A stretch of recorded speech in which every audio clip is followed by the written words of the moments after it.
Back with another edition of the state of the major sectors at the time of independence. And let me tell you, we've just finished with the agriculture sector, the industrial sector, we talked about the foreign trade sector, and now we're going to talk about infrastructure. So, what is infrastructure?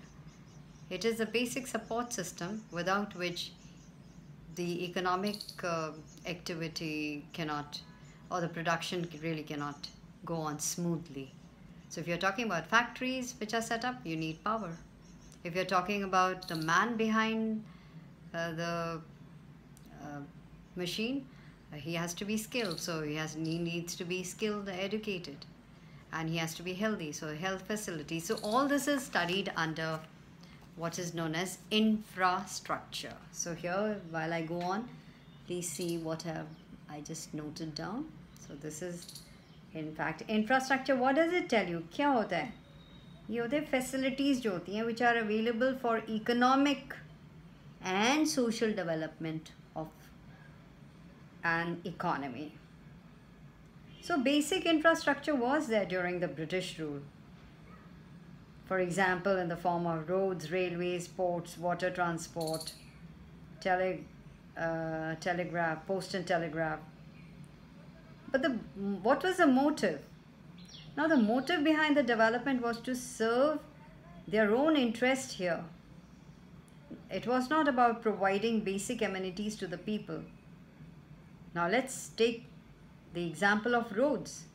They were built primarily to mobilize army within India and carrying, that's what it is. And of course, it was also used to carry out raw material to the nearest railway station or to the port to send it to Britain. And reverse, if you take finished goods from the railway station to the cities, or take the goods which came from port and deliver it all over India. So now let's take the development of railways in India. So they were developed to transport finished goods from England to the interiors of the Indian subcontinent. Now, if we just can take railways, it was developed during 1850s, and the first railway train was started between Bombay and Thane in 1853, and the distance was just 34 kilometers, and by 1900 there were nearly around 40,000 kilometers of railway lines. And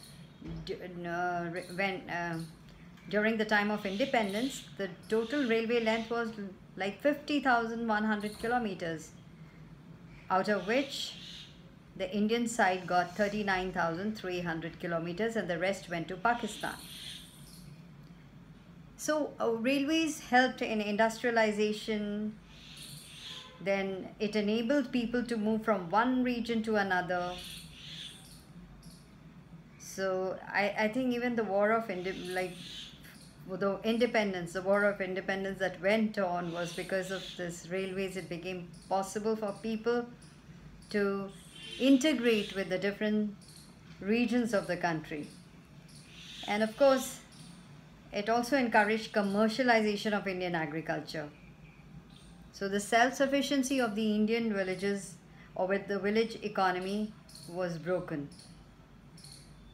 So of course, as I said, it did help the Indian people, but basically the British did it for their own good. Now regarding roads, we did have the national highways. They developed the state highways and other roads. There was acute shortage of these roads, and there were not many pakka roads. They are all-weather roads, as they are known as, or the macadamized roads. So they were built. Then talking about power, the total generation of power in India since 1950-51 was 6.6 billion kilowatts, which wasn't much. Even irrigation facilities were not up to the mark, and the health facilities too were inadequate. and they were limited to the big towns, and not everyone could could get or could benefit from these. So this inadequacy of health infrastructure can be seen or got reflected in heavy incidence of epidemics that was seen.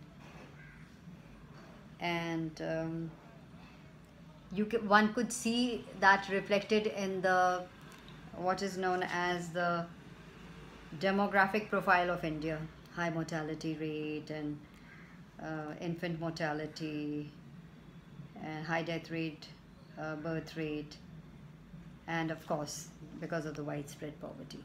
So this is what is all about infrastructure, and we'll go on to the other, which will be the occupational structure. Thank you.